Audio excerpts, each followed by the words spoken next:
All right, guys, I'm here with Cheryl Machat Dorskind. I wrote down her title here so I can make sure you get it right. She's an author and a photo artist, and we're going to talk about that a little bit. What does that mean? We know what author means, but what does photo artist mean? We're going to talk about that. She's got a laundry list of qualifications, so I'm honored to be sitting here virtually with her with just a country in between us, to talk about photography, her background, and all kinds of stuff. So, Cheryl, welcome to This Week in Photo. Thank you. Thanks for having me. This is great. It's my pleasure. It's my pleasure. I'm here on the West Coast here, earthquake country, and you're hanging out in the Hamptons in New York, right? So you gotta love the internet. It is a beautiful day here. It's fantastic. I mean, I'm indoors, but the blue sky is just great. Of course, cool. All right, so let's just dive right into it. Your background. I know you, like I said, you're an author and you're a photo artist and you're an educator. You do all kinds of stuff. Who is Cheryl? Like, give us the nutshell of who you are you today? We all change throughout our lives, but who are you today? Today, I guess I'm an author and a blogger. I'm busy. I'm just finishing up a blog post. I wear a lot of hats, so I'm a photographer, an author. I teach at college. I teach online. I teach privately. I have students all over the world. Mm-hmm. And what else do I do? And I photograph, of course. How could I forget that? Yeah, you love it. Forget that. I love the fact that you put artist in your title, because a lot of photographers will just say I'm a photographer, which is general, right? I mean, it's very general. Photography is just the art of capturing light, and you can do that in many, many different ways. But you are an artist, so you take that and you create something unique from all that. So let's dive into that a little bit. So you've written a book on, one of the first things I want to talk about is on photo painting and that technique. That almost seems like a lost art. I used to hear about it a lot, but not so much lately. What is photo painting? Yeah, it is sort of a lost art, but there's still people out there doing it. But anyway, that's how I started photography, bridging painting with photography, because I wanted to say something more with the photographs. So I wrote this book, The Art of Hand Painting Photos, and that was a long time ago.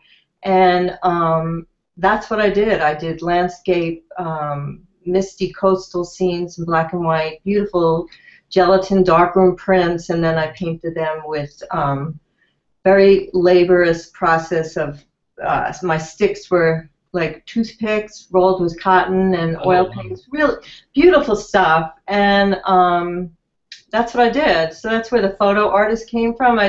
Photography just wasn't enough. Like, I feel, especially nowadays, anyone can be a photographer, and really everybody calls himself a photographer. So yeah, I don't know. So I'm actually writing a blog right now about it. I think it's really important to think about what you want to say as a photographer, and I think that's where that artist part comes in. And what's the process of that? Is it you go out and you photograph a beautiful scene, and then you create a print at whatever size, and then you sit down with ink and meticulously go over the details to bring out that, or how does the process? Well, I mean, it's not with ink; it's with oils, and they're transparent, and so they go on. They look like a watercolor a little, but I don't really do that anymore. I mean, they still make my paper. Mm-hmm. I mean, I can do it, but it's really expensive. Yeah. And so now I do other stuff. To do a fiber darkroom print now is just, it's a lot of money and a lot of time. What kind of photography are you into right now? What gets you clicking that shutter? Well, artistically, I like color and light and whatever sort of moves me. So and it's usually the same thing. Like I mostly all the time, out of a week, 5 times I'm down on the beach photographing. Same thing. It's always different though. The colors. The other day the clouds were incredible. Yeah. And then out of thousands and thousands of pictures, I'll feed through and find a collection, a body of work, and then I'll print them on beautiful fine art paper. So I've taken my fine art, darkroom printing, and I'm really into paper. I have two like fabulous printers here, and I love fine art paper. What do you print on? What kind of printers and what size? Well, I only print up to 13 by 19, I guess it is. I actually I didn't want the bigger things. I really went back and forth. Do I want to like make these huge prints? Like the posters? Yeah, I mean, I don't want my office becoming so mechanical that it doesn't feel like I'm an artist. It's like a factory floor in there. Stick a canvas up somewhere just to remind me I'm an artist, because I mean I have 5 printers in my office. Oh, geez. But I use all different kinds of paper. I like Canson Infinity, but that's basically what I've been using. Oh, well, actually, my last show I did Moab. I mean, I can't remember the paper, but it's one of their cotton rags. So you'll shoot it, you'll take it into Photoshop, do your retouching and artistic interpretation of the photo, and then you output it onto fine art paper. Then from there, where does it go? Are you framing it yourself? Are you mounting it, stretching on canvas? How does it go? I don't really do canvas, but if somebody wants it, I'll sell that to them. Because I don't know, you lose that feel, you lose that hand thing. I have to keep the hand in it. But I do framing. I do like the whole 9 yards, unless they're really big prints, and then I feed it all out. But I have framing, and I sort of like to do the whole thing from beginning to end. And I love Photoshop, and I could spend hours on Photoshop doing stuff, but I don't really change the colors. Like if the sun sets pink and blue tonight, it'll be beautiful. I'm not going to make it red and orange. You know, I'm going to just sort of go with what's there and emphasize it. And I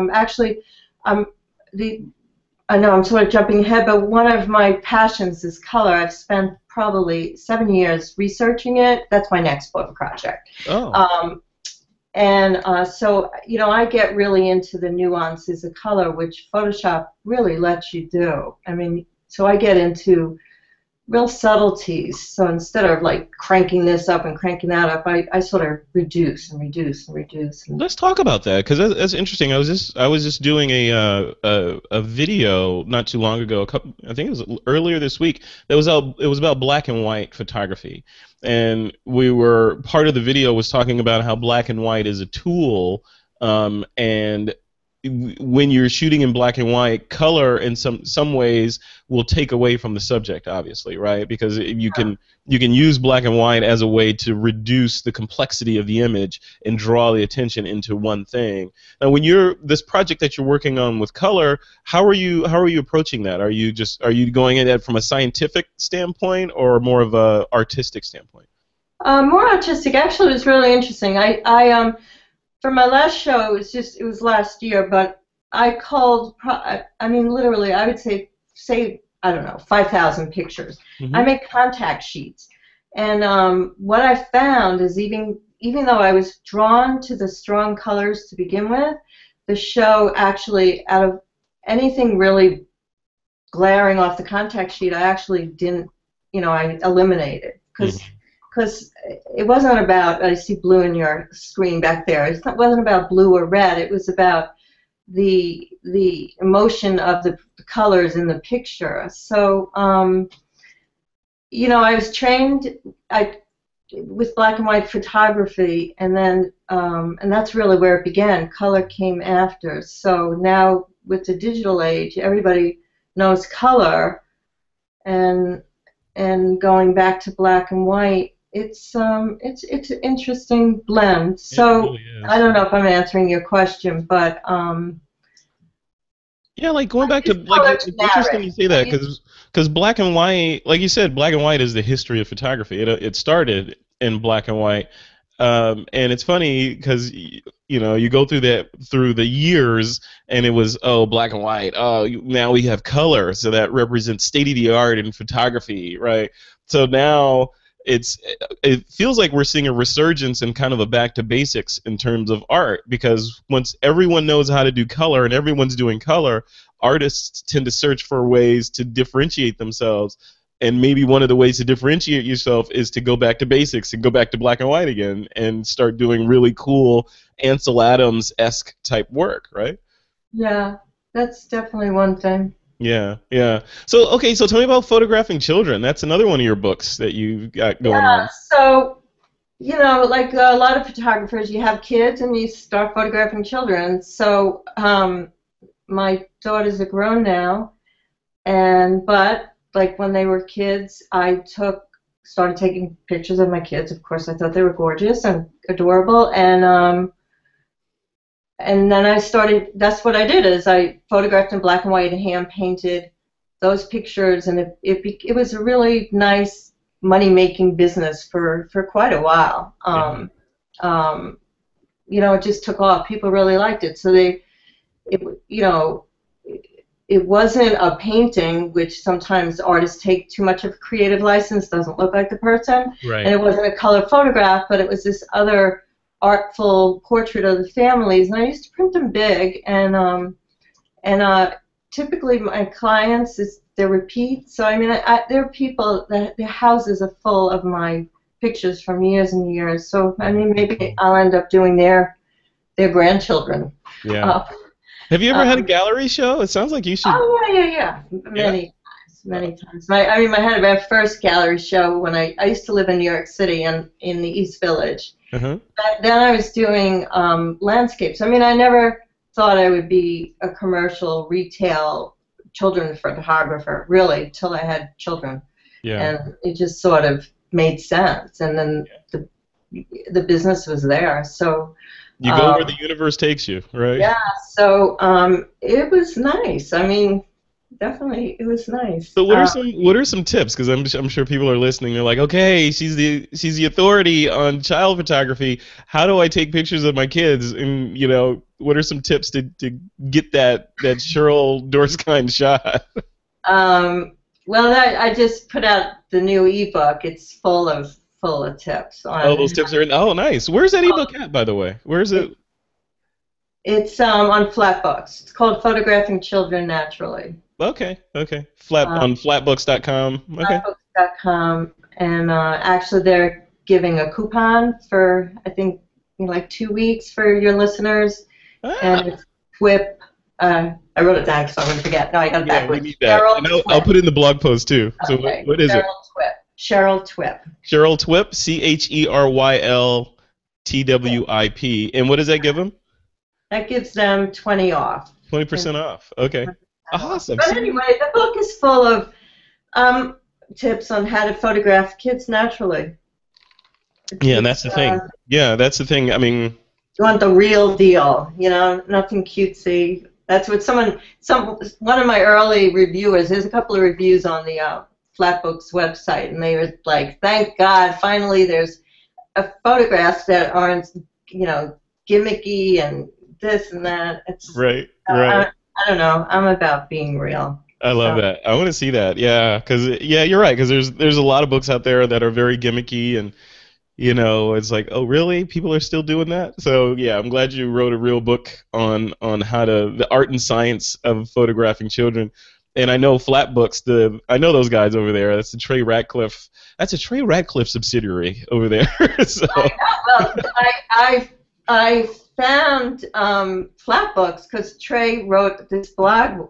This is a few years back now on why he started Flatbooks, and I have 2 other books out, traditional publishing, and his experience with his book it really made me laugh because it was like the same thing happened to me. Like, what are the odds that both times my book was published by a big publisher, the PR person quit the day my book came out?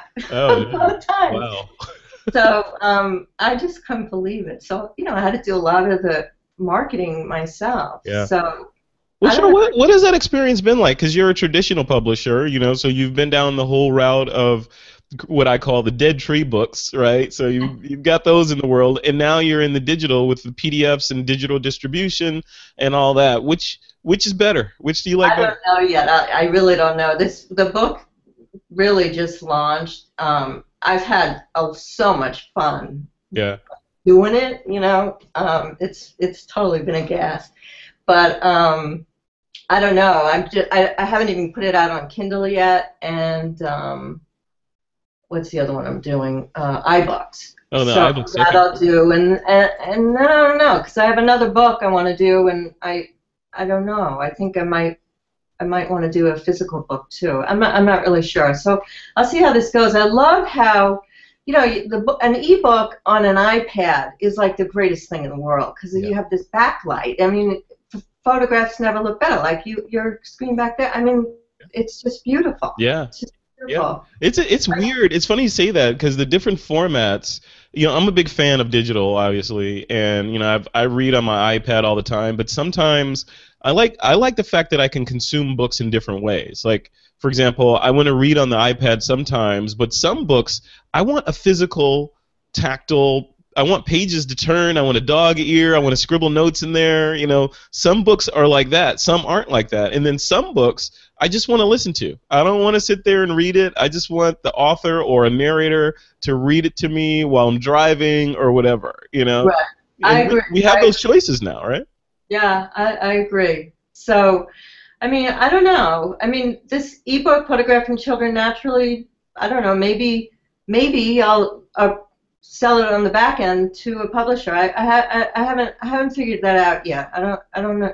Right now I'm really happy with the book because it's just so pretty, and it's really useful. And yeah, it's good. All right. Well, we'll link to it from the blog post for this show, and you know, put that. What was the coupon? Cheryl TWiP for 20% off. That's Yeah. awesome. Thank you. Thank you for doing that. I had no idea you guys are doing that.